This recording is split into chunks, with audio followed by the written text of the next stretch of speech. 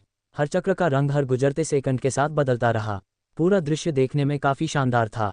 लगभग 1 मिनट के बाद 9 सर्किलों से आने वाली रोशनी मंद पड़ने लगी और फिर पूरी तरह से गायब हो गई। महाराज, क्या हुआ? वॉटसन के स्वर में भय का भाव था। घबराओ मत वाटसन, टेलीपोर्टेशन एरे सक्रिय हो गया है। आदित्य फिर वाटसन के पास गया। जाओ और घेरे के बीच में खड़े हो जाओ। मैं तुम्हें अपोगेल शहर भेजूंगा। अपोगेल शहर छोड़ने से पहले आदित्य ने अपोगेल शहर के टेलीपोर्टेशन रूम में अपना थोड़ा सा मान छोड़ दिया है। टेलीपोर्टेशन सरणी को सक्रिय करने के लिए अपने मान का उपयोग करके वह मूल रूप से इस टीए से अपोगेल शहर के टीए से जुड़ गया था। अपोगेल शहर में टीए पहले से ही महाद्वीप के अंदर और बाहर सभी अन्य टेलीपोर्टेशन सरणियों से जुड़ा हुआ था। इसका मतलब है कि इस टेलीपोर्टेशन सरणी का उपयोग किसी भी महाद्वीप पर टेलीपोर्ट करने के लिए किया जा सकता है, जब तक कि किसी के पास स्थान का सटीक अक्षांश और देशांतर हो। टीए टेलीपोर्टेशन सरणी। हर बार टीए शब्द टाइप करना बहुत कष्टप्रद है। वॉटसन ने घबराकर अपना सिर हिलाया। उसे किसी कारण से लगा कि उसे गिनी पिग के रूप में इस्तेमाल किया जा रहा है। आदित्य उसका इस्तेमाल ये जांचने के लिए कर रहा था कि टेलीपोर्टेशन सरणी काम करती है या नहीं। महाराज, क्या मुझे टेलीपोर्टेशन सर्किल पर पैर रखना ठीक रहेगा? कुछ नहीं होगा, तुम्हारे कदम से फर्श पर पड़े रूनों को कोई नुकसान नहीं होगा। वॉटसन टेलीपोर्टेशन सरणी के केंद्र में खड़ा था और फिर आदित्य की ओर देखा। ठीक है, मैं तुम्हें अपोगेल शहर भेजूंगा। वहां जाकर जूलिया से ऐसी गोलियां बनाने को कहो जो मन से अपंग दिलों को ठीक कर सकें। वह समझ जाएगी कि उसे क्या करना है। वॉटसन ने अपना सिर हिलाया। अब जाओ। आदित्य ने अपने मन का इस्तेमाल करके टेलीपोर्टेशन सरणी को सक्रिय किया। एक बार फिर पूरी सरणी चमकीले बहुरंगी रंगों से चमकने लगी। रंग इतने चमकीले थे कि न तो आदित्य और न ही वॉटसन अपनी आंखें खुली रख पाए। जब तेज रोशनी कम हुई तो वॉटसन को टेलीपोर्ट कर दिया गया था। वॉटसन के चले जाने के बाद आदित्य अपने मैना के अत्यधिक उपयोग से लगभग गिर गया।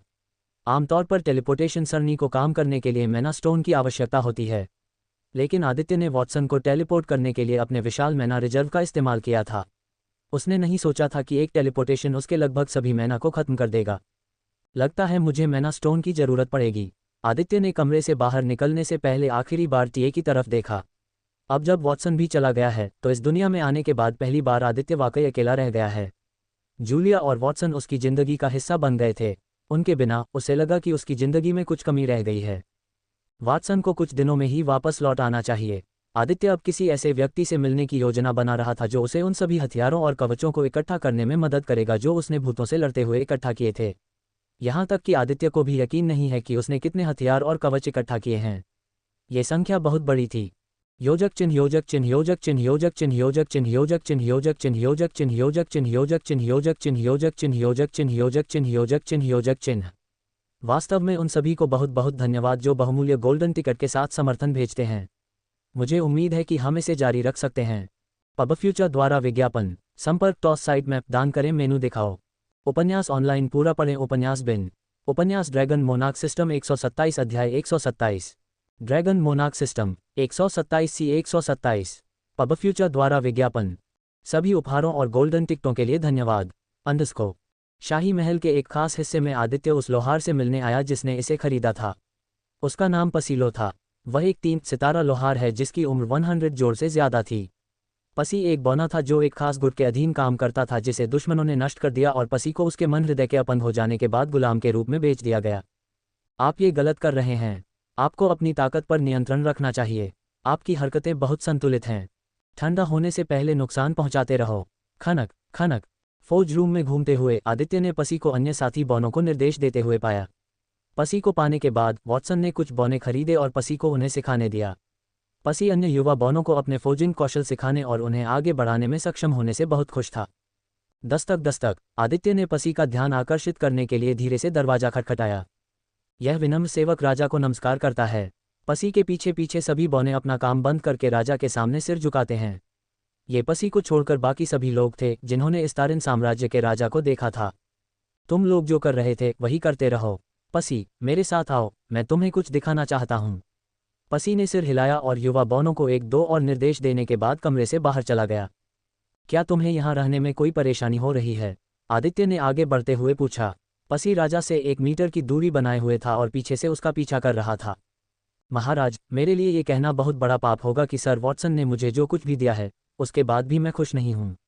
आदित्य ने इधर उधर देखा और पसी की आंखों में देखा कि बौना झूठ बोल रहा है या नहीं। जब आदित्य ने पलटकर देखा तो पसी की ईमानदार आंखें दिखाई दीं। पसी की ईमानदारी को महसूस करके आदित्य बहुत संतुष्ट हुआ। पसी, अगर मैं तुमसे कहूं कि इस्तारिन साम्राज्य में तुम्हारे मन अपंग हृदय को ठीक करने की शक्ति है तो तुम क्या करोगे? ये शब्द सुनकर पसी का शरीर भावनाओं से भर गया। उसने चलना बंद कर दिया और उस आदमी की ओर देखा जो विभिन्न भावनाओं के साथ उसका गुरु भी था। पसी को यकीन नहीं था कि आदित्य उसके मन अपंग हृदय को ठीक कर सकता है। उसके ज्ञान के अनुसार इस दुनिया में किसी के पास मन अपंग हृदय को ठीक करने की शक्ति नहीं है। मैं झूठ नहीं बोल रहा हूँ। आदित्य ने पलटकर पसी की ओर देखा जो आदित्य से 6 मीटर दूर खड़ा था। मैं तुम्हें वह वापस दे सकता हूँ जो तुमने खोया है। आप इस महल में 1 सप्ताह से अधिक समय से रह रहे हैं। मुझे यकीन है कि आप मेरे कम से कम एक जनरल से मिल चुके होंगे। पसी ने बस अपना सिर हिलाया क्योंकि उसने महल में टायलर और एम्बर को देखा था। पब फ्यूचर द्वारा विज्ञापन। मैं आपको बता दूं, मेरे सभी सेनापति गुलाम थे जिनके दिलों में मानसिक विकृति थी। मैंने उन्हें ठीक किया और अब वे मेरे सेनापति के रूप में काम कर रहे हैं।